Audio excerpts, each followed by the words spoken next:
रोज सकाळी तुम्हाला motion clear होत नाही, तुम्हाला असं वाटतंय तुम्ही कमी पाणी पिता, त्यामुळे हा प्रॉब्लेम होतोय. पण महत्वाची गोष्ट म्हणजे कमी पाणी पिणं हे याचं कारण नाही.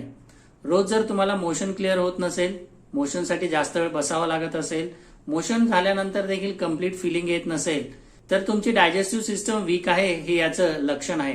अनेक वेळा स्लो डायजेशन, गट हेल्थ व्यवस्थित नसणं किंवा क्रॉनिक कॉन्स्टिपेशन हे देखील याचं कारण असू शकतं.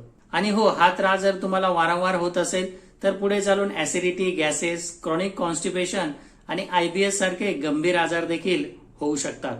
फक्त इसबगोल किंवा घरगुती उपाय करून ही समस्या मिटणार नाही.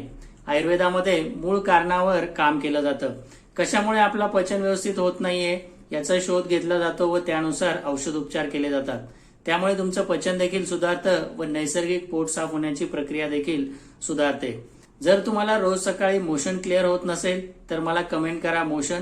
मी तुम्हाला सोपा नैसर्गिक आयुर्वेदिक एक उपाय सांगणार आहे.